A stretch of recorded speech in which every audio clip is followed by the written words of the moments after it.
Normally we do these podcasts at breakfast. We got a lunch pod today. A So lunch pot. I'm thinking ahead about my menu. Okay. Thinking I might do a lettuce bacon sandwich. I'm wondering if I need any more ingredients to make that pop, though. You think that'll be enough? I guess we're gonna have to hold the tomato today. That's good. Clever off the spot. So let's do this in 5, 4, 3. Tricks, you know what I'm talking about?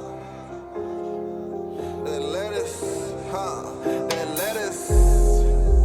Gotta get it.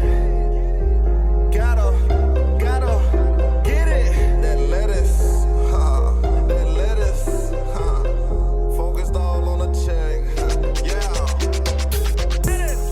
all I want is lettuce, yeah, just give me the lettuce, yeah, just give me the lettuce. Let us heads. We are back with another edition of Please Let Us Golf, the podcast. Today you got Goldie and Golfberg, What up? and in just a minute we're going to be bringing on one of the most interesting voices in golf, and maybe the busiest person in golf as well. I mean, I truly mean that. So we're going to cut out some of that early banter. We got a lot of topics we want to get to, so we're going to jump into this. But a quick thank you to everyone who made last month's launch of Please Let Us Golf, the shop, a major success. We sincerely appreciate the support, right? I mean, you're helping us stay, your favorite 100% independent golf podcast. And if you haven't done so yet, head over as easy as this, pleaseletusgolf.com to check it all out. And last thing, we love seeing the hats, right? The logo hats, the script hats, they're flying in, coming in from the wild. So just this last week, we had a tag from Banff, from Southern Pines, from Valley Neal. And maybe even cooler than that, the dads in full effect. So the family pics out on the golf carts. We got the script hat, some of the silliness, the intentionality behind Please Let Us Golf. We're the dads. We're trying to figure out that balance of life. We got wives reaching out saying, I want to get my husband a Please Let Us Golf hat to show them that I support what he's up to. It's a beautiful thing.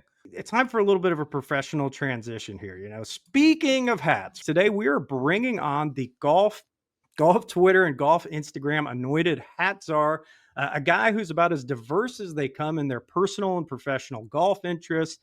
He's been a contributor in different capacities to just about every major golf digital media company you likely consume. He's hosted his own podcast. He's a ping golf guy. He's got a golf children's book. I got a couple copies of it laying around the house myself. What else? So he's got a golf logo design company. He's the lefty with the beautifully long backswing and extremely low handicap. And with all that, somehow he has time for his role as a professional broadcaster, currently hosting the Golf on CBS preview show, and literally just got done with live coverage on the Golf Channel for the Korn Ferry Tour's penultimate playoff event. And coming up this week, as this episode airs, you can catch him live on the Korn Ferry Tour Championship coverage at French Lick Golf Resort, where, look, PGA Tour cards are on the line. It's always incredible drama. So we got to dive into that some as well. So let us heads. Without further ado, let me catch my breath and please welcome to the podcast, Mr. Shane Bacon. It's an excellent intro. In a hotel room, how many hats do you think I brought on the road? Whoa, that's an insane guess? Oh, well, you are the hat czar. You must have a great hat carrying case too for travel. Yeah, I would assume. I have it, but I don't bring it. I've kind of gotten lazy and just throw them in the backpack. Don't put them in the check-in though. I bring them now in the backpack, so I think they stay relatively put together. Okay. I was gonna go 3. I think I got them behind me here. Let's see. I got a ping hat. Okay, you gotta have ping. A Brooklawn hat. Okay. I got a Chichesi hat. This was like a 5-day trip. This is embarrassing. New York basketball hat. I think I got a Yankee hat back here too that I kind of wear sometimes on the flight. Yep. So there's that 5. Is that 5 hats? That's 5. I was going to go 5. That seemed too safe. That seemed too, too many hats. That's too many hats to travel with. That's a stupid amount of hats. Well, one hat will eventually have to get you a lettuce hat to add to the collection. So, we love hat. And I'm a little jealous because you and Mr. Golfberg here are blessed with some pretty good hair too. Mine's not bad. So you're a hat guy and great hair. So you can pull it off both ways. It's kind of unfair. But Shane, we like breaking the fourth wall early. People ask, especially as a startup early last year and into this year, of like, well, how do you pull a guest? Why did you get this guest? Because about a third of what we do is bringing on guests. The other 2/3 are other golf topics, because we holistically like to talk about golf or cover golf. Not throwing shade at any of the big boys, but we don't want to just be like the niche that does this thing. We like talking about it all. And you're kind of, as an individual, the personification of that. Is that career path intentionally made over the last decade plus, or is it just happenstance how you kind of got your hands in every cookie jar in golf? Yeah, I mean, I don't know. I mean, it's, I grew up as a kid that wanted to be on TV. I wanted to be a sports broadcaster when I was younger. Much younger. I wanted to be on Sports Center and stuff like that. So, I'm 41. I think a lot of people, in and around my age were probably in that sphere of, if they wanted to be on TV, Sports Center was the path. When I went to college and got into writing, and so that kind of deviated a bit into the writing world. And then at the same time, the internet started to blow up. And so there was a lot of avenues in that space. So, I think it was a bit intentional and maybe a bit organic, to get a little bit of the TV space. And, something for me, at least, and a little bit like what you guys are doing, was trying a little bit of new stuff early, podcasting and, dipping into a few of those things, blogging, trying to start my own blog, dipping into some of the bigger companies that were still trying to figure out what the whole blogging sports world looked like, saying yes to a lot of stuff. That was something that I think I did decent early. And then, a lot of this stuff's lucky. I mean, as you guys know, I think that's kind of across the board, is right place, right time. At times in my career, wrong place, wrong time as well, which has then made you have to get creative and change a little bit. But it's a little bit of wanting to do X, Y, and Z, and then just kind of getting a bit lucky with maybe a new place or a new network, or, a new company looking for somebody to come into that space.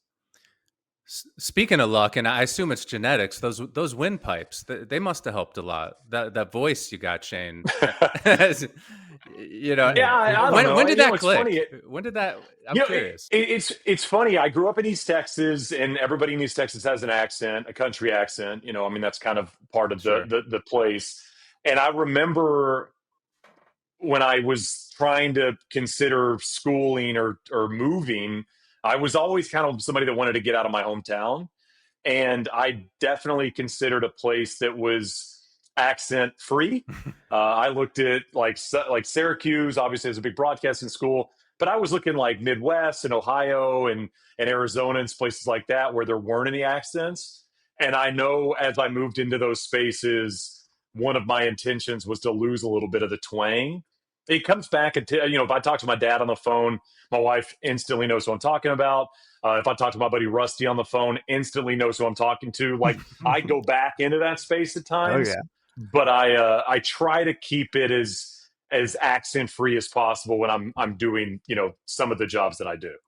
Well, twang or not, I hope where I was coming from too. It's that booming announcer voice. I mean, you've got it. Certain people have it. You hear it, you're like, that guy belongs talking, on TV or radio or something. So There's an endearing quality to Shane. And I have a personal anecdote, because we got a lot of topics I want to get into, but I love pulling the old stuff. So, years I used to engage with you on Twitter, and you would have never known that, but I had one that I pulled that was one of my favorites. And I'm going to quote it so I don't bastardize it, because it was an episode maybe like 3-4 years ago. You're on No Laying Up, and you were talking about, you were preparing for either, I think it was a mid-am or an amateur event. And the quote was, I think I'm going to be taking my kid out for the practice round Friday. I think I'm going to ride around in a cart to see all the holes in about an hour and a half, or until he loses his shit. And I quoted that and said, that's the most relatable comment in golf podcast history. Because literally, I would love to tell like the full 10-minute story on this, but it just probably a couple months before that, I qualified for the GSGA mid-am. And I'm a type A. I got a whole plan how that week's going to go. And of course, like, I didn't touch my clubs on a Friday, Saturday, Sunday. I got this ramp up Monday, Tuesday, Wednesday. Daycare calls the 2.5-year-old on the Monday. It's got the stomach flu. Got to pick him up. My wife's in healthcare. I'm on the hook. Next thing you know, by Tuesday night, I got the stomach flu. By Wednesday night, she's got the stomach flu. So I'm having to take them to the to the practice round. We're doing COVID protocol check-ins, and like, he's trying to narc on me. It was a nightmare. Needless to say, if anyone comes dox me, it didn't go well for me that day, but the relatability goes a long way. It's funny. I was, speaking of like parenting as a wannabe competitive golfer, or at least wannabe competitive amateur golfer, I remember before I moved to Connecticut, so this was probably close to the end of 2020. I was playing, I think it was like the Arizona Stroke Play Championship or something. And I've been playing some pretty good golf. I think I'd played, a buddy and I had played this 2-man event, and we were in like the final group, and I think we finished second or third, and it was kind of a bigger 2-man event in Arizona, and I was really looking forward to it. It was a Greyhawk, and I was pretty pumped about it. And my son at the time was like 8 months old, or something, I mean, or maybe a year old. And my wife was working like a job where, you go to an office. And I remember I was playing with a young guy and an older guy, and that was our threesome. And we tee off on 10 at Greyhawk, which is like an iron off the tee, or, maybe a hybrid, or maybe 7-wood, something like that. And I remember I stripe one, like 3-iron stripe it, middle of the fairway. And I'm walking up with my push cart, and I try not to be on my phone when I play. I never say I'll do the GGID or any of that stuff. Like, I don't want to be on my phone in tournament golf. I hate doing that. I And hate I that remember they I was put that throwing on it. the players. Oh, We put but I in mean, the scores. I just always say no, or I'll Yeah. just say nothing until somebody volunteers. And I remember I was walking up to my ball to go put my phone on vibrate, and my phone, I had like a missed call from my wife, and I had a couple texts. It was like, "Hey, Henry's sick. He's throwing up. He can't go to school. I got to go to the office." And I remember I'm looking at my phone, I'm walking up, and I'm like, well, when you have that moment, it's kind of Yeah. that dad moment where you're like, well, shit, it's on me. And I remember I literally, without saying anything to either of the guys, I just picked my ball up in the fairway. And the young guy's like, what are you doing? And I was like, I gotta go. I got a sick kid. And the older guy who, had kids was like, yep. He's like, see, man, enjoy it. And you see this look on the young guy's face, like he couldn't believe that I was leaving after one swing. We were like, hey, man, I got to go deal with what I got to go deal with. Hey, but if you're gonna leave, flushing a 3-iron off the first hole of the day is a Yeah. good I was way to do I it. was obviously gonna win the tournament. I mean, goodness gracious with that You swing. might as I tried putting my phone away to golf, and I had a turn. I was in with my dad. It was the one time I put my phone in my bag, so I'm not going to pay attention. 3 hours later, I look. My daughter was in the ER. Oh no! Because she shoved something way up her nose, and like, so my wife obviously took care of her, called my mom. They're all there, but I'm just like, give And me a then you get break, man. The one time I Gosh. tried, yeah, you I get swear. you're on your phone all the time. Yeah. Except when Oh well, Yeah. we that's try. I wasn't gonna tee up this topic, but it did make me think. So all of us, AMs that you want to be something in the golf world. There's a hot debate here recently of pros getting their AM status back, and I think it impacted the mid AM. I don't want to misstate it, but roughly, what was it, about 75% of the players that made match play were professionals reinstated. And I don't have a black and white answer. Curious your thoughts on it, because I do think it's gray, because not all professionals are created equal in terms of status and how many years, the gaps of time. But I will say, like, playing the amateur circuit in Georgia, yeah, there's like 20 names that are on every leaderboard, and 15 of them are reinstated pros. So, thoughts on just the delineation between AM events, mid AM? Is there a good solution to this, or is it even a problem? Yeah, I mean, I played pro golf for a couple of years back in my day in like 06, 07. I played mini tour golf, made almost no money, Mhm. which was a lot of fun. It was a good time in my life. A lot of really positives when you literally have a job where you don't make any money. The process for me to get my amateur status back, I remember, was pretty substantial. That was back when it was a 3, 4, 5 year, process to kind of go through the whole situation. I think, you stated it well. I thought, not every pro is created equal. I think if there's probably a level of how many starts you've had. Let's call it Korn Ferry Tour and PGA Tour combined. I think, if you've hit a certain threshold, the process should probably be longer.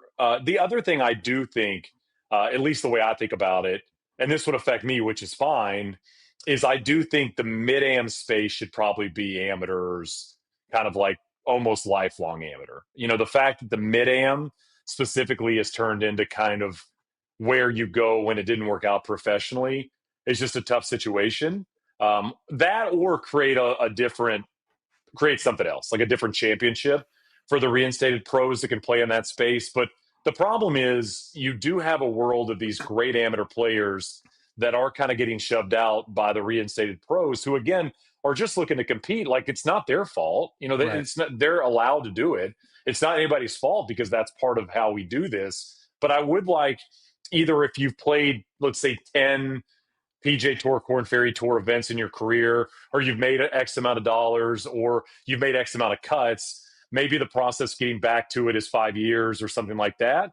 Or there's a different championship that these guys are allowed to play in that maybe could, maybe the reinstated pro championship would make a little bit more sense. But it does feel like it's shoved out this kind of world that seemed like it was meant to be amateur golf. And it's made it a lot tougher for people to compete in that space. And, this isn't a new 2025 thing. I mean, I remember doing the mid-ams for Fox back in the day, and we'd have reinstated pros that were winning that, and this was 6, 7, 8 years ago. So it's not something new. I just think it does. The idea of amateur seems like it's been affected a little bit. Mm-hmm. And I just think it'd be cool if there was maybe both worlds could exist a little bit. Yeah, I'm conflicted because it's probably not great podcast just say, hey, we're in violent agreement with every take. But I think I'm pretty much right there because there's a couple guys that listen. One's locally in my group, and one's I know a very successful mid-am in the state. Both reinstated professionals, but honestly, completely different journeys. One was kind of similar to yours, and we're kind of far removed. But one really tried it for 15 years straight. Now, granted, not loads of success, but was full-time professional golfing for a decade and a half. And it was not a long I don't know exactly all the rules right now, but it was not a long process to reinstate. And then, he's in the championship of Georgia match play, and he's about to play in the Georgia Mid-Am championship. And hey, very nice guy. Love him. I like to beat him from time to time, but I don't know if that's really what we were intending to do. I was just curious what it meant to get your amateur status back. Yeah, I think when I did it, I think it was time off. I think there was a gap between kind of last professional event, last time earning money, and at the time I did it, it's probably 7, 8 years ago. I believe there was, because I played mini tour golf in like 06, 07, 08. So I mean, this was then a huge gap. I took a long time off from competing at golf after that. I just didn't have a lot of interest after trying to, pursue the quote unquote dream of mine to do that. And then when I did start to get interested in the amateur game, I'd never really gone through the process. So then I could have done the process during that break, and I never did. So then I had another break of time, maybe a year or two, might have been a little bit longer. I don't remember exactly how long it was, but you have to go through this process with the USGA to be declared an amateur again. And they go through the events you played in and the amount of money you've earned in X amount of events. But now it's a lot shorter. I think now it's very much like a 6, 8, 10-month process of basically I haven't played a pro event, since this date, and now I'm officially an amateur golfer. That's not enough.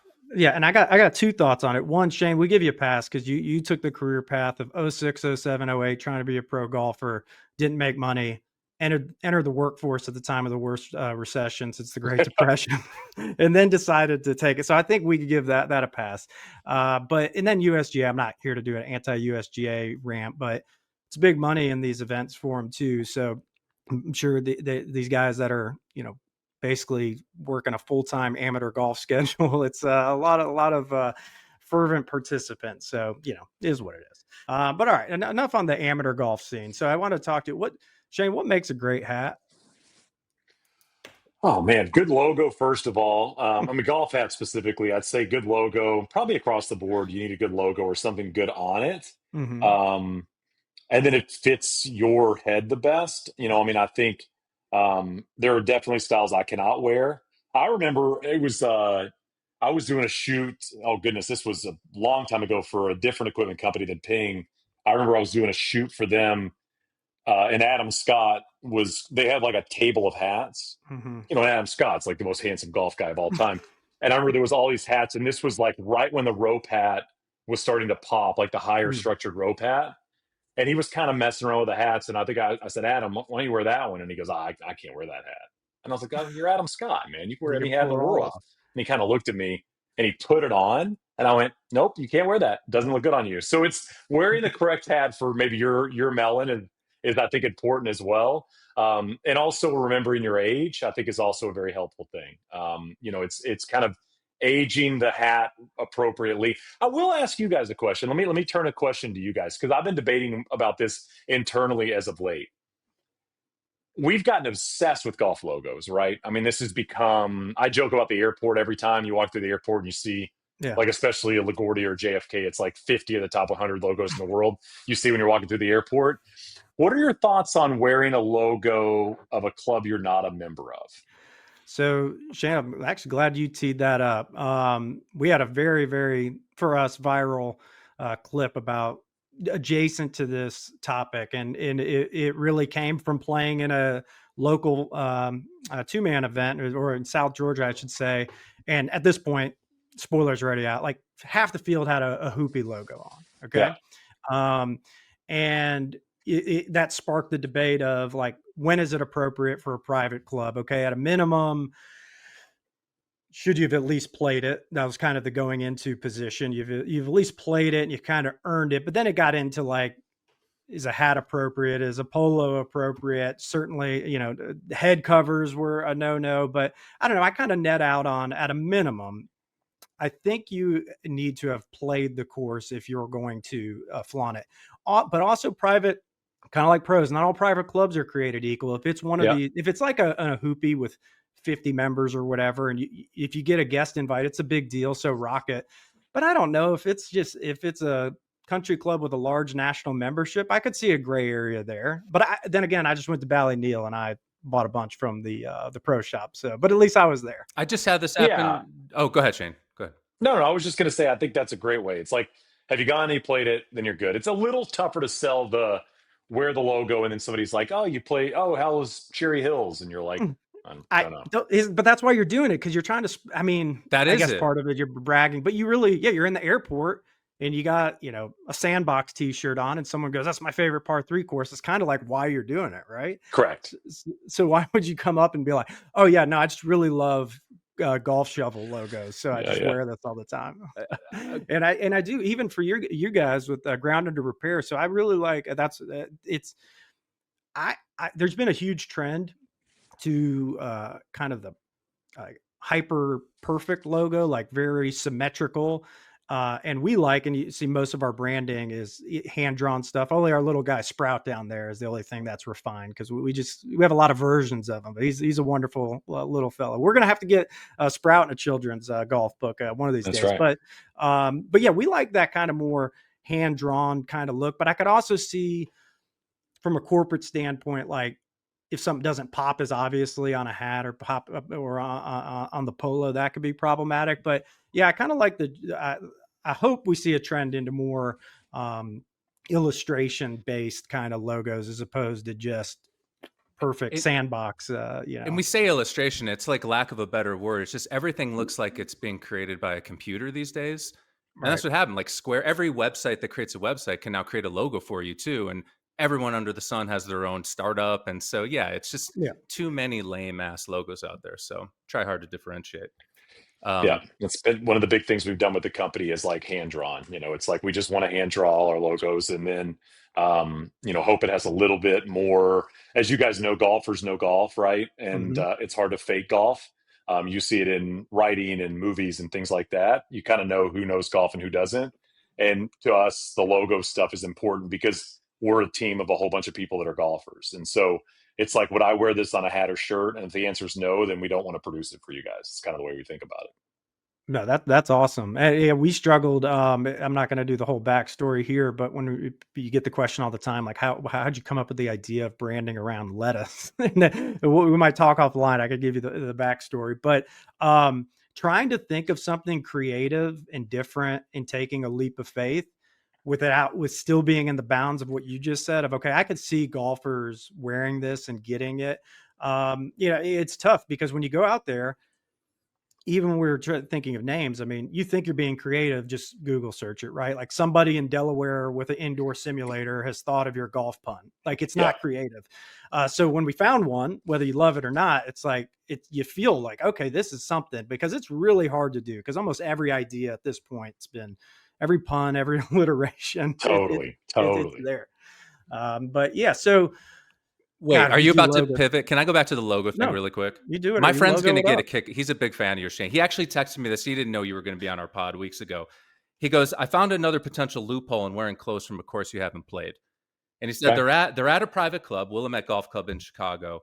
And the head chef comes out, he says, because he knew someone in their group, and he's wearing a shirt that says Bobolink, which is a really exclusive, like, private men's club in Chicago. And they're talking to the guy like, whoa, how did you get that big dude? And there's like, you played Bobolink? He's like, no, I never have. But it turns out Bobolink made a line of like triple X shirts and they just couldn't sell them. And this guy's friend was like, my buddy is a chef, like he would love these, and they were like giving them away, 20% or whatever. So he bought him like 3 of them. So this guy just churns through his Bobolink private club shirts as a chef. He's never played, didn't even really know the course. Is that acceptable? Yeah, heck yeah. Somebody gives you a shirt for free, wear it, rock it, you're good to go. Okay. I kind of also, I will say I've been working on trying to be a little bit more kind of positive and accepting in general as of Yeah. late. It's being in your That's just kind of 40s. some, What happens to just us? like Yeah. just trying to like. Chill out. It's so easy to be negative about stuff, and Mhm. like sometimes I have to remind myself like maybe it's not for me, but that doesn't mean it's not for somebody. And if Yeah. you want to be like, I'm not a big, you know, I don't mix logos. I don't wear more than one logo on anything if I'm playing golf. Like I try not to do Yeah. that too much, but if you want to do it, it's fine. Like I play in member guest or tournaments and stuff like that, and you'll see the dude with one course and course belt and course sock. It's like, Mhm. hey man, like you're obviously proud of the places you played or whatever, and like that's also fine. So it's also just kind of reminding yourself sometime like there are no rules to this. Do whatever you want to do. If it's how you want to express, it's how you want to express. So yeah, we had a buddy. I can't name drop him because he got a name drop in another pod we just recorded too. That would make his head inflate. But he when he was hosting us at a place, he came out on the final round and he had 5 logos It's a from lot. all 5 It's a like top lot. 20 courses. A And I lot. noticed it on like the first tee. He's a great dude too, and he owns it. And I'm like, so did you do that like on purpose here just to get me to take a picture of it and blast you? And he was like, yeah, but also I don't give a shit. Like I just love it. He's And in I a- was like, okay. Yeah. He's in his 40s too. Yeah, he's like, "Fuck, I'm gonna do it." Shane, this But is not golf related. You might get Adam Sandler has the best joke about growing up. He's like, not golf related. He's like, when you're in your 20s, man, it's like, fuck my parents, fuck this school, like everything sucks. And then when you get in your 30s, it's like, fuck the government and fuck my job. And when you get in your 40s, it's like, I'm hungry. Yeah, Yeah. it's 100%. It's just Yeah. like, Or you're like, did I get 8 hours of sleep? Yeah, like- and you're like, golly, this is amazing. Yeah, Yeah. 100%. I couldn't agree with you more. Yeah.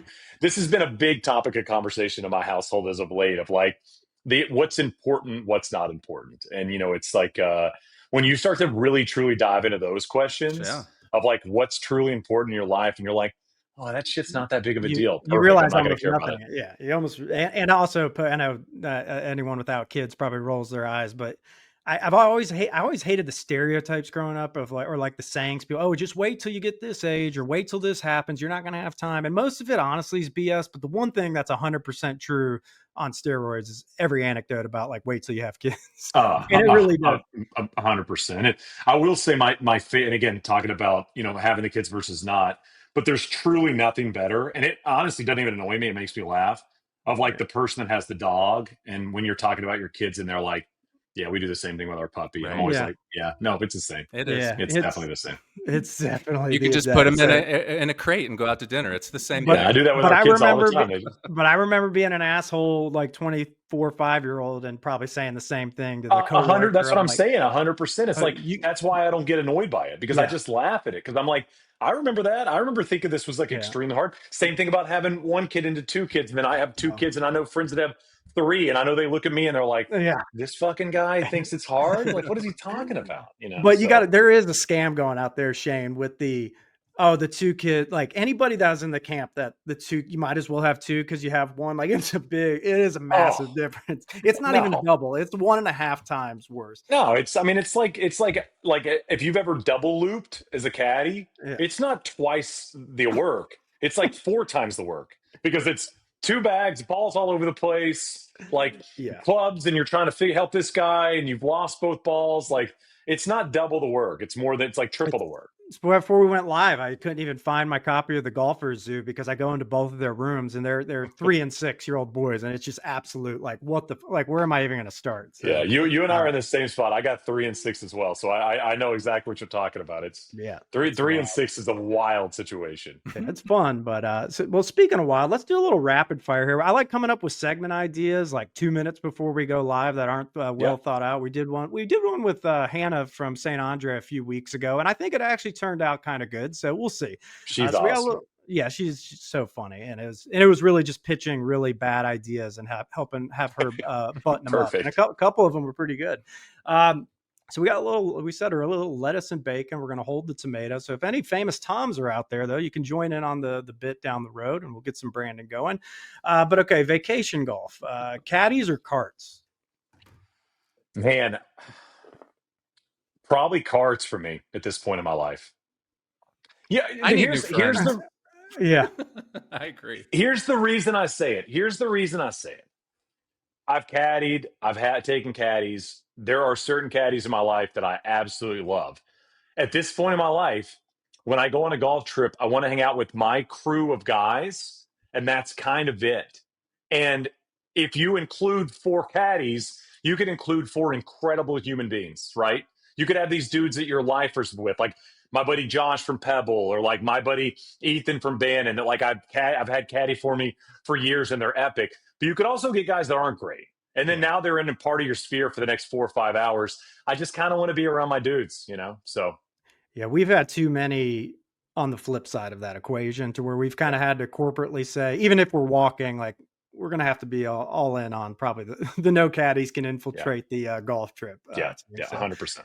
I get it. And Aaron up here, Mr. Golfberg, I know he's definitely looking for more destinations with more cart availability. He's getting a little pissed off of all the premium walking golf destinations. Well, we when we ride together, I compete with you, and when we walk, for some reason, it's like 5 It's extra not it. strokes. Shit just adds up. I wish that wasn't the case, but Oh oh yeah, well. man. It's Well, it's funny is I think I was like grew up cart guy, because where I grew up in the course I grew up in, everybody was cart, nobody walked. It was a 9 hole yeah, course, but like just where I grew up in the Yeah. world, like it was not a walking place. It was all old people. You owned your own golf cart. It was a huge golf like garage sheddy thing. One of my first jobs was washing golf carts. Like I would wash the members' golf carts for $10. And then I remember post college, and I went to Scotland, and then everybody walked, and I was like, oh, so this is cool. And I remember I went through the phase of walking caddies. I didn't want to see a cart. And then now I'm a little bit more like I walk probably 90% of the rounds of golf, but I carry my own bag. But if carts are available, especially on a trip, you get to hang around to your point, you get to hang around a buddy more for the 4 or 5 hours. Like you don't have to, if you could play 2 rounds and not feel like you're totally beat up, and you got a lot more area to hold your stuff. yeah, Dude, there's so yeah. much stuff you need out there to And, So many thrive. and how about things. how about the combo? Yeah, yeah, we could do a full hour on the stuff that Golfberg needs So to much get through a stuff. round. You need it. But is it? Don't you love the idea though of like the option though? Maybe a walk in the morning and a cart in the afternoon. Like it's Absolutely. I just did we were Nitties and I, who I have the Korn Ferry with, we just did back-to-back weeks, and so we don't do most of the Korn Ferry out of Ponte Vedra. So we're Mhm. down in Jacksonville a ton, right? And we had back-to-back weeks. So a lot of the time I can't fly out till Monday morning, but then we got to be back Wednesday for our production meeting that's at 1 o'clock. And so we did back-to-back weeks. So we're like, both said, why don't we stay? And I belong to Chessie up in Savannah, outside of Savannah. And so I was like, why don't we stay and we'll drive up Monday and we'll play a couple days of golf. And we did the walk in the morning, cart in the afternoon. It was chef's kiss, so good. You feel like you kind of burn some cows in the morning. Mhm. And then the afternoon is like such a nice ride. Have a cigar. You get to kind of enjoy yourself. I think it might be the best combo is walk in the No. morning, ride in the afternoon. Yeah, I wasn't trying. I mean, I've seen you post a lot of stuff from there, but I guess I didn't connect the dots you remember there. We go to about 90 minutes from Savannah. We go out to Savannah a good bit. It's a good town. Tough to beat Oh, for a night or great two. golf It's spot. awesome. Yeah. Yeah. Yeah, it's some good golf. Not honestly, the golf scene in Georgia is people even doing this. man, I got to come out and check out Georgia. I'm like, well, unless you have access to quite a handful of places, it's not as enticing as you think. So considering I teed this up as rapid fire, that was a pretty good one for not being too rapid, but that was the intention. Most underrated golf destination in America. Probably St. George, Utah. I think is Oh. probably where I'd say. Very affordable, really good golf in that area. Okay. What do you like there? but- I know I made it non-rapid again, but what do you like there? Man, I was just texting a buddy who was there. They played, what is it, San Hollow? I mean, Mhm. Yeah. I went there. This was probably 10 years ago Oh, on a so it trip. wasn't We like a played big thing yet. Yeah. played like 7 golf courses, and they were all probably under $100. It was Mhm. awesome. Yeah, I know.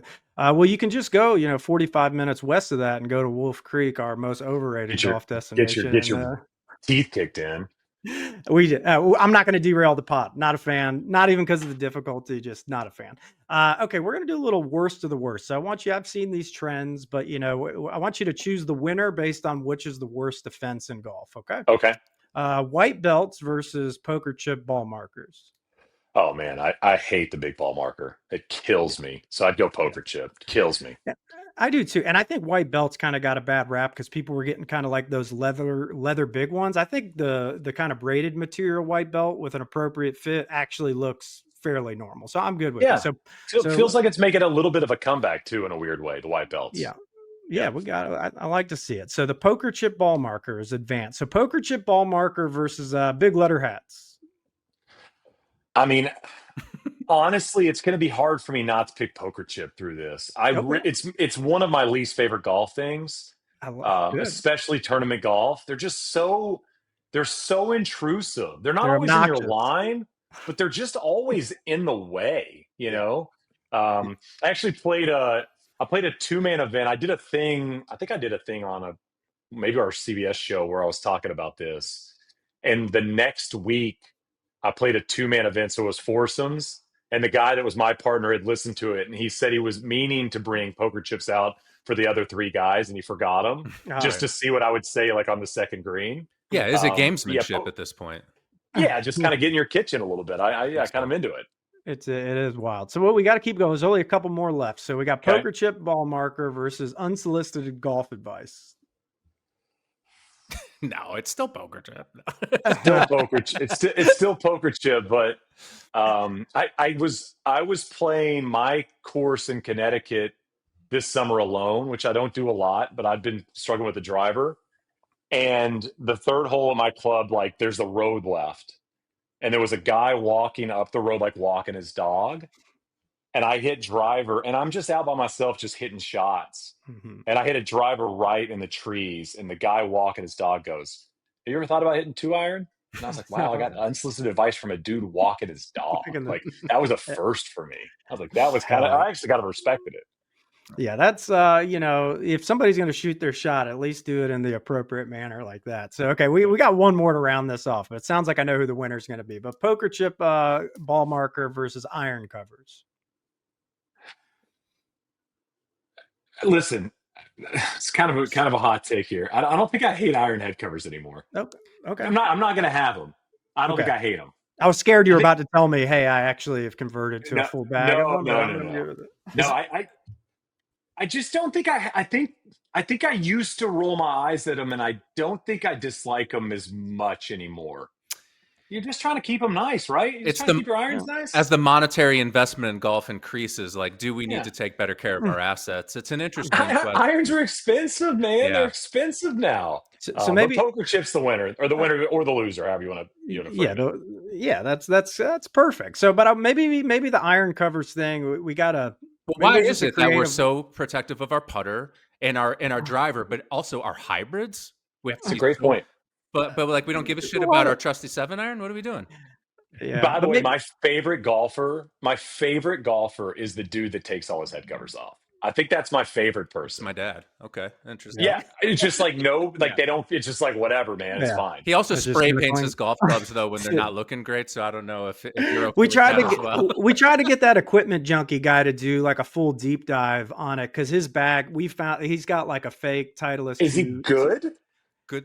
Yeah, for his age, he's good. Yeah. Yeah, for his age, See, he's then 70, who but cares? Then what does then it yeah. matter? Like, good on him. Yeah. He's dancing with his date. I kind of love it. Yeah. But why Doesn't did he care about touch head him up? covers. He touched him up with the spray paint because he just said they were looking a little ragged. God, Exactly. what a guy! See, your dad. If we did an opposite voting thing on my favorite people in golf, your dad might win the list. Hell yeah. All right. He's definitely one to go with. All right, so that was pretty much rapid fire, and I do want to round out our time with you to deep dive some KFT, but real quick, the one change question. I was going to ask you one change, and I have a few big topics in golf. I just saw you had an article that you put out for Scratch. You're talking about captaincy for the Ryder Cup. So my first one I did have teed up before I saw that was if you could make one change to the Ryder Cup, what would it be? I don't know if the captaincy process would be that, but where are we at on the Ryder Cup? What would Shane? Something I've always kind of preached about the team events is I think the singles are my least favorite part of it.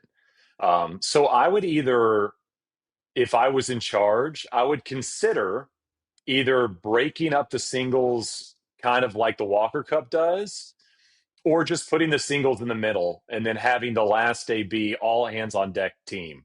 Because I feel like the first couple of days of the Ryder Cup is so exciting because it's so unique. You're getting these partnerships coming together and playing this kind of team environment that's not what we typically see. And then you get to Sunday and it's single golf and you kind of go away from that and it feels less like a team. Mm-hmm. So I would look at something in that world about just not making the final day be the day to me that feels the least like the entire Right. competition. So I refuse to call it. It's my weird stance of four ball and foursomes. I just call it alt shot and best ball. Yeah. But do you have a preference on the team side of what you like to watch? I mean, always alternate shot. I mean, I just think alternate shot is the best version of this because It's real team we golf, and best ball isn't team golf. right? When we all play best ball all the time, right? I mean, 90% of random gambling golf is best ball. When you think about it, and when you play that, you're still playing your own ball and trying to score your best score, right? Mhm. Just like you would in theory in stroke play. There might be a little decision making in terms of I'm going to hit this club versus you hit this club. But at the end of the day, you're still trying to hole out in the least amount of shots. Alternate shot is team golf. To me, that is like you are playing golf as a team. And so I would love if there was like an alternate shot tournament, where guys played alt shot from the start to the finish. Oh yeah, there's a lot of opportunities for changes to formats in golf, especially on the professional side. Or maybe a way to spice up singles matches is you just do two at the same time. So What you got? I got JT and Cam just going off the same tee box playing J Rose and Fleetwood, and it's just two Yeah. singles matches at once, and so I they can like high that. At five least each other. Yeah, at least you have somebody there that you can root with. It does feel just so lonely. Mhm. You Well, go from this incredible like team environment where the entire week feels like it's dudes on dudes kind of high-fiving and fist pumping and doing whatever they do.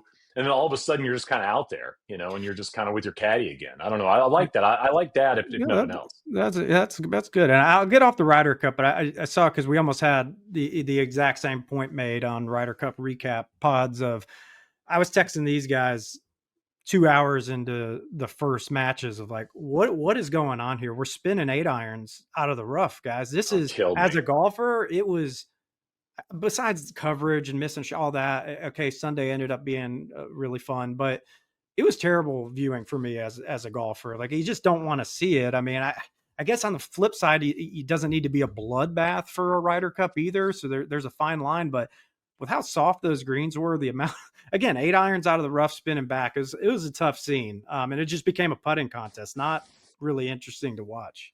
Yeah, I've always said the best golf viewing is when birdies are available, but bogeys are also available. Like if you hit a good tee shot, you put yourself in the right position, you can attack. If you get yourself out of position, you need to scramble to make a par, and you're going to make a bogey. Bogeys were just not in play. And again, I don't think the Ryder Cup necessarily wants to see bogeys out there, but I think getting out of position in theory in golf should be penalized to a certain Yeah. extent. The first hole to me was a perfect encapsulation of this. One was a par 3.5, maybe. Mm-hmm. It's like everybody hit driver. It didn't really matter where you hit it. you still flipped it up there. If you hit it in the fairway, you almost were penalized in a way, especially to There's those too front much hole spin. locations. And it was just like, it was just honestly, it was weird. Like Mhm. the whole ethos of Bethpage Black is to be hard. Yeah. And it was all of a sudden the easiest golf course you've ever seen. I was talking to Nitties this week. I said, it'd be like if we showed up to Oakmont for US Open and then just everybody was just ripping it apart and there was no rough. And you're kind of going, wait a minute. Like, I thought the whole point of Oakmont was to be, or like we go to Carnoustie for an Open Championship. It's like, yeah, man, like it's just going to play easy this week. And you'd be like, well, no, that's like It if defeats the the bad purpose boy of going Pistons just stop playing defense, and you're like, well, then that's not what you guys are. I don't know. It just was just really shocking to me that was the decision that they made on a golf course that, like, I don't even care. I mean, I don't care who wins the Ryder Cup. Like, I mean, honestly, I'd prefer to see the Europeans win over the Americans because I picked the Europeans to win. But like, I just want to see fun golf. Like I want to Yeah. see fun, exciting golf, and I want to see guys like when we have tournaments like on the Korn Ferry and 18 is just a complete cakewalk. It's a bit of a bummer to me because I want to see a guy with a 2-shot lead or a 1-shot lead at least have to stress a little bit on the tee at 18. Right. They need to at least find the fairway. If they could just hit it anywhere, then it takes, to me, a little bit of fun out of a 72-hole competition. So the handicap system. So this is still, if you could change one thing about the handicap system in golf, I know that's a tough one. I'll let you think for a second. My heartburn with it is there's too much of a literal application. One on both sides of the coin. It either needs to be less literal. As cool as having an index is, like more of a tennis model of you're tiered, and or probably the bigger because you still aren't going to stop necessarily sandbagging. I'm out of shots being given in a pre-flighted event. So you pre-flight based on handicaps to the greatest extent you can to get as close as possible. And then you go play golf against relatively light competition. The literal application of this guy's an 8.1 and they're a 5.7, but they're all putting in the wrong tees and they play in Georgia and it's cupcake weather and they play in Washington and don't put scores in the winter. It's just like, I think there's just way too much variability for how literal we apply it. Yeah, it's funny. I don't think I have a hard stance on the handicap system. I think I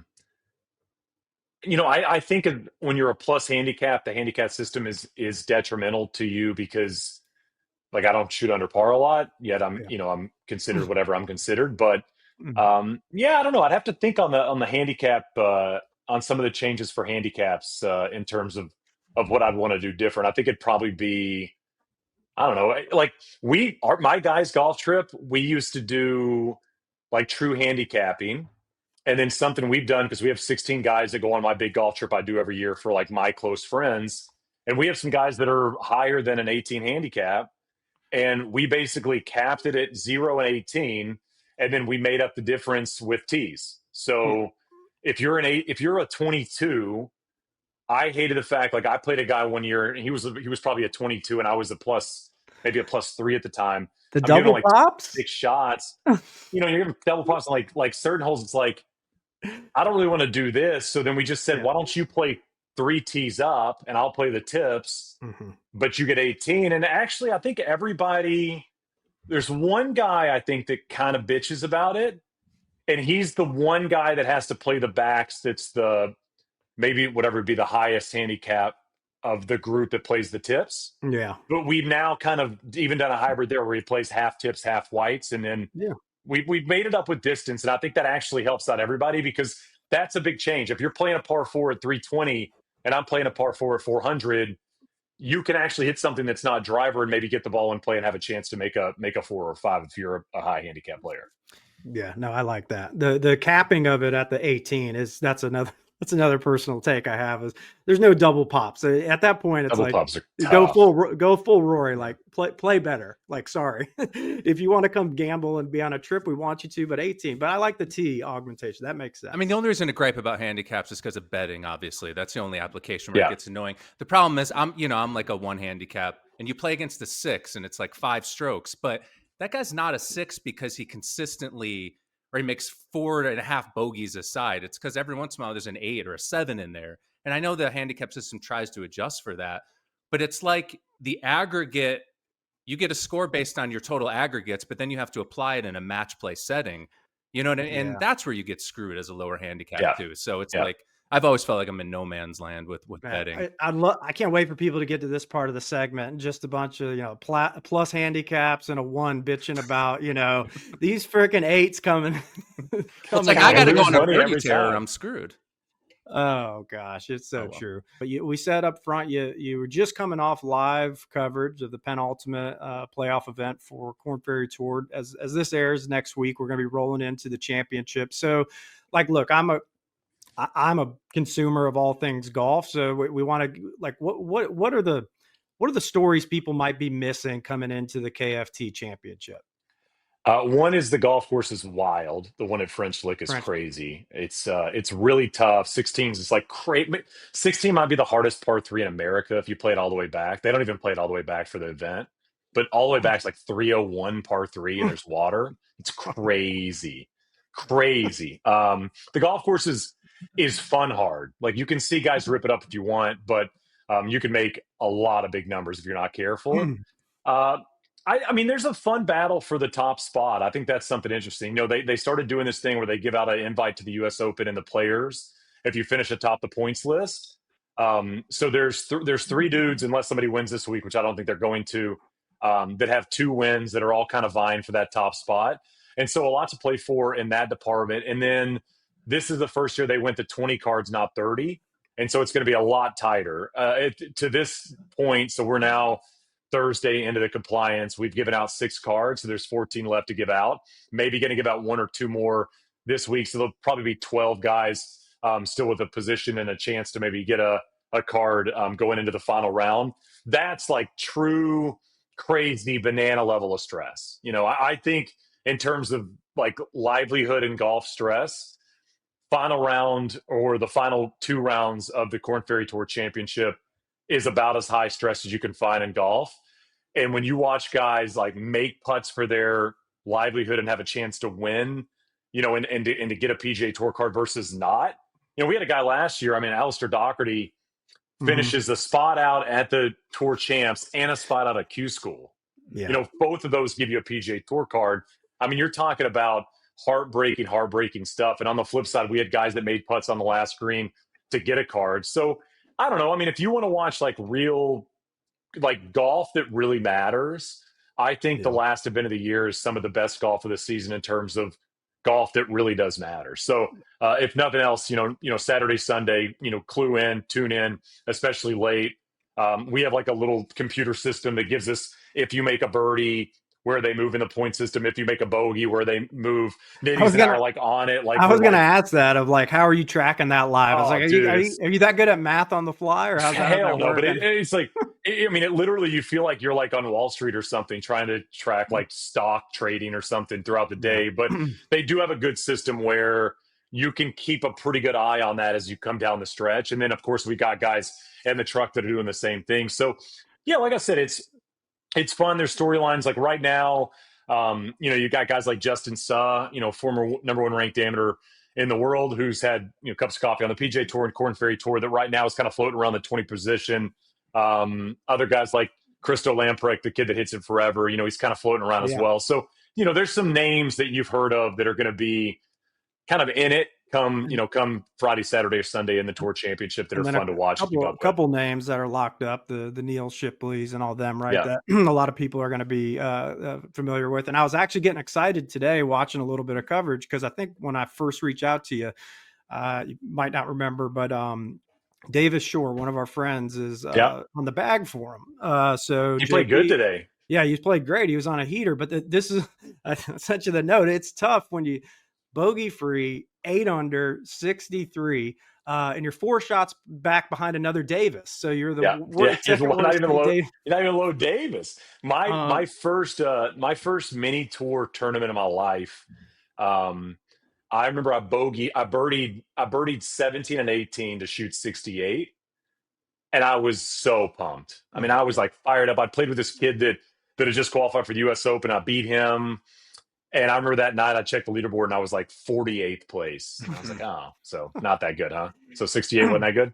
But it is crazy, like looking at KFT leaderboards. I've been following it a little closer this year, just with a vested interest with our buddy JP on the bag. And it is crazy how some of these events, man, like you go fire 8, 10, 12 under, you're not like sniffing a top No, 20. Like I don't think people I think Aaron and I were talking about it a little before we went live of how much of it is the course differential from that to a PGA Tour setup. But I don't think people understand no. how damn good these guys are and what the delta is between that and like the good amateur at your local club. It's unbelievable what you see. And you even cited JP sent me this is how you shoot a 63 and only beat T5. So 13 to 13 fairways, 17 to 18 greens, 26 putts, 1.59 putts, and then you could be T5 and be a bubble boy for the PGA Tour. So It's crazy. It's have at it. just the easy golf courses in pro golf, like you see it on the PGA Tour as well. Mhm. But you talk about the delta. If like we go play this Patriot Golf Club, that's the compliance event this week. Mhm. If we went and played it as scratchish golfers, like we lose a ball or two. It's got. I mean, you both sides of fairways. They're wide fairways, but like both sides have shit everywhere. Um, we're gonna play decent and shoot 71 or 72 or 73, something like that. Yeah. And these dudes are all. I Yeah. mean, You just be there was. I mean, 40 out of the lead yeah. I after mean, the it's weekend. it's just crazy. There was one point we were like an hour and a half into coverage on Thursday, and I looked it up, and there were 5 guys over par. It's just these guys' abilities to just have no memory and no care about just hitting golf shots is just the difference in what they can do and everybody else. Well, that's like Mason Howell, who was on your pod. The guy obviously just won the USAM, who Yeah. we've had a chance to have a bit of a relationship with. He's just an insanely great golfer. But what did he qualified for the US Open with a pair of 63s Yeah. at a course where Is, that's is it unheard. And you're like, is is that he just he's 18 or something when he did well, that? I think he was Yeah. 17. He was 17 when he did it. And It's then because you turned have no 18 concept after. of life yet, so you're just Yeah. nothing I But don't. he didn't make a bogey.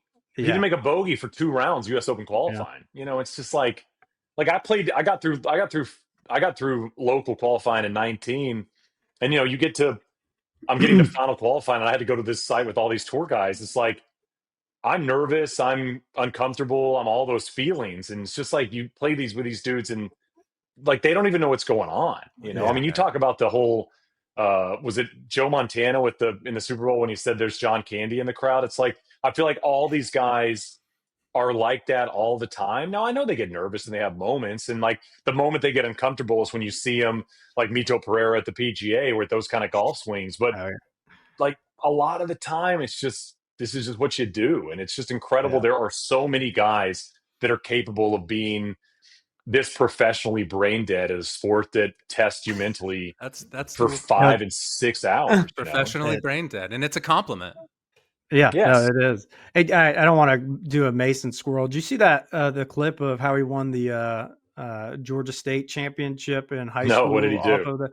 I'll shoot it to you. But it's insane. So he basically hit it. He was on a cart path, but it was a cart path over a creek that was technically in the hazard With a So it was- curb. yeah, with a wooden curb, and it was like in one of the whatever you want, one of the indentions of it. And I guess where his relief point would have been, he would have been blocked. So he just opted to play off of it, a massive hook. And he got up and down from what it was like 180 and birdied it to win the state championship. And then he went on to the US Open qualifier. And then when we had him on the pod, and I said, I know you're going to, I just have a weird feeling you're going to win this USAM. And then whatever, who am I to say, but what a run. So good. Crazy. Good So last thing, so on the coverage today, I heard you, I don't want to miscite it, but I think you said Blades Brown was averaging 314 off the tee for the season. And he was like, that was 48th or 49th in driving distance on the KFT. So I guess we don't have to do a full rollback segment, but man, that's how I'm not saying that's why you go shoot 62, 63 at all these courses. It's insane talent. But yeah, man, if the average par 4 is 450 yards and you're hitting it 320, 30 on average, it's a different game. Yeah, I mean, it's just a lot of dirty wedges. I mean, that's the way. I mean, especially on the Korn Ferry Tours, the golf courses aren't that long. So All those guys, the speed is so incredible. They hit it so far and so straight. And they also, when there's no real fear, kind of going back to the point about Bethpage is, when you look at the Korn Ferry Tour golf courses outside of maybe 4 or 5 of them, not a ton of fear off the tee, And so when you whale at it as hard as you want to whale at it, and you're going to find it, and the rough's not that high, whatever, right? I'm going to hit wedge and I'll be fine. And, that is obviously the modern game. And, something that we've heard a lot about in terms of PGA Tour University players is, some of the collegiate courses, a lot of the amateur golf courses they play are set up a little bit more like what you're going to see maybe at a major championship or a major, tougher PGA Tour event. So there is kind of that ebb and flow of how to play maybe Korn Ferry Tour golf versus how you're going to play US Amateur. And what I always think is cool is like, we had the Scarlet course a couple weeks ago for one of the final events on the Korn Ferry Tour, which is a very hard golf course. And when you see dudes that play well there and then play well at a golf course where you need to shoot 7 or 8 under every round, I love seeing that. Like the Scotty stuff this year where, he's capable of winning a place where you got to shoot 65 every day. The same time he can win, at the hardest golf courses they play every season. Like that to me is real talent, is figuring out and understanding. It's almost like players in tennis that are so good at different surfaces. It's like, there's different questions at different level of golf. And can you go out there and shoot 8 under every round if you need to? Or are you good enough to shoot 71 each round when the golf courses are tough? Yeah. No, awesome. As a man confidently in his 40s, I've decided to buck this length trend. I got a mini driver now and I love it. I'm very confident. Fairway finder, and let's just play, man. Fairways and green. But what I find funny to that point, what I do find funny is the conversation around golf, at least in terms of professional golf, which of course then spills into the way people talk about their own golf, is distance, right? Mm-hmm. This obsession with hitting the ball far. Everybody hits driver everywhere now as a pro. And then I see friends of mine that aren't that straight with the driver that are hitting driver everywhere. And I always think to myself, like, that's the thing I've always struggled with my golf game is accuracy off the tee. And so I still will hit less than driver off of tees when I don't feel comfortable with it, because my thinking is I'd rather be in play than not. And I do think there are people in golf that would be better served thinking that way versus thinking they need to do what the pros are doing. The pros are dialed with the driver. They hit it straight as hell, even though they're hitting it with, 125, club head speed or whatever. It's like, do what makes the most sense for your golf game to shoot the lowest score. I'm with you. Like the little drivers and the 2 woods and the Thriver that Ping makes, like I'm obsessed with those clubs because I want to get the ball in play first, and then I'll figure out maybe if I want to maximize the distance off the tee or whatnot. Yeah. As a, I don't want to just say data appreciator, as by trade and education, a data guy. I think there's just a gross misapplication of it in the amateur game of like, I understand we've talked about it all the time. I went round and round with even Scott Fawcett. I get it. Longer, closer to the hole, shorter club, some less dispersion, more birdies. But it's like most people are playing residential OB. Most people aren't good. Your Arcos data is wrong. So it's like not really that accurate. And it's like, I hate being the guy of like, oh, but I see it. But it's like, I've golfed my whole life. Like I've observed what people do wrong. And yeah, like guys hitting the driver 15 yards further, but 7 yards more out of bounds is not really helping their game. So maybe get us a little forward, get us a little back in play. Sounds like a win-win for everybody. I say this a lot to myself these days is I remind myself all the time that par is a really good score. It's just, if I make a lot of pars, I'm going to be pretty happy. If I make a birdie here and there, awesome. Make an eagle, great. But it's like, I'm never going to be pissed with a par. Yeah. Even if I 3-putt for par on a par 5, it's like, it's still par, man. It's like, I'm not losing ground, so. Yeah. Even you just think about like what you're doing. Like you're hitting a damn ball from 450 yards away, a lot of times on a string, compressing this beautiful shot to a general range near a flag stick. Maybe you make a putt, you're 2-putting. Like it's a pretty insane level of skill. So yeah, like let's make pars cool again. How about that? Put it on a hat, Goldie. Put it on a hat. We have a whole hopper of ideas that would put the whole market to shame. But all right, well, I think we'll wrap it up there, Shane. So again, man, really, really appreciate the time. Hope you enjoyed it. I hope we can catch up one day down the road. But yeah, for Goldie, for Golfberg, lettuce heads. As always, we'll see you next week. And most importantly, stay plugged. Peace. Peace.